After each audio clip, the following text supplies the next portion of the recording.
लोकसभा चुनाव को लेकर बीजेपी ने 195 सीटों पर प्रत्याशी का ऐलान किया है। मध्य प्रदेश में 29 में से 24 प्रत्याशी हैं, जिसमें सबसे बड़ा नाम मध्य प्रदेश के पूर्व मुख्यमंत्री शिवराज सिंह चौहान का है। सर, सबसे पहले तो बहुत सारी बधाई आपको। धन्यवाद आपको। 5 बार आप सांसद विदिशा से रहे हैं, क्या पहली प्रतिक्रिया सर? पहले भी विदिशा से 5 बार सांसद रह के जनता की सेवा करने का विनम्र प्रयास किया है।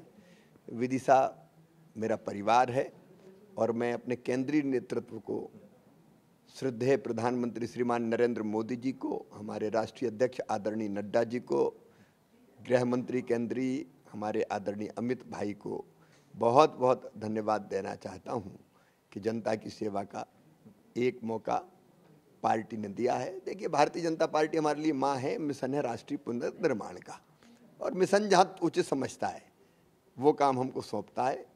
अब ये काम सौंपा है, इसको भी पूरी निष्ठा के साथ करेंगे। सर, इस सीट से आपका काफ़ी पुराना नाता रहा है। 91 में खुद अटल जी ने सीट छोड़ी, कहा शिवराज अब मेरे उत्तराधिकारी होंगे, और इसी सीट से चुनाव लड़ना कितनी बड़ी बात आपके लिए? मेरे लिए बहुत आनंद का और सौभाग्य का विषय मानता हूँ कि मुझे फिर विदिशा की जनता की सेवा करने का, विदिशा संसदीय क्षेत्र की जनता की सेवा करने का मौका मिलेगा।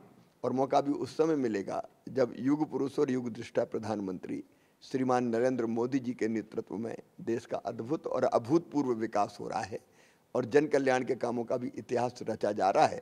और अब मोदी जी का संकल्प है विकसित भारत।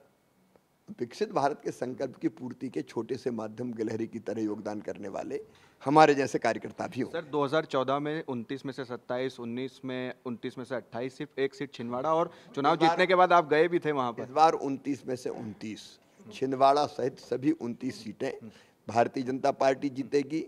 अब की बार 400 पार, ये मंत्र जमीन पर उतार के हम लोग दिखाएंगे, क्योंकि जनता का आशीर्वाद मोदी जी के लिए है, जनता का प्रेम और श्रद्धा मोदी जी में। सर, एक आखिरी सवाल, जिस तरह से बुधनी में चुनाव लड़ते हैं आप, बुधनी में प्रचार के लिए नहीं जाते, पूरे प्रदेश में रहते हैं, विदिशा में भी वही चीज आप दोहराएंगे, पूरे प्रदेश में घूमेंगे, प्रचार करेंगे? विदिशा की जनता का प्यार और आशीर्वाद साथ है, जितना जरूरी होगा उतना जरूर। एक बार कई वर्षों से मैं नहीं गया, क्योंकि 20 साल नहीं गया, तो मैं एक बार जाऊंगा जरूर। कब और कैसे पार्टी तय करेगी। चलिए, हमारे साथ बातचीत कर रहे थे मध्य प्रदेश के पूर्व मुख्यमंत्री, विदिशा से बीजेपी के लोकसभा उम्मीदवार शिवराज सिंह चौहान एक बार फिर से विदिशा से चुनाव लड़ने जा रहे हैं। कैमरा पर्सन मुकेश के साथ शुभम गुप्ता, TV9 भारतवर्ष, भोपाल।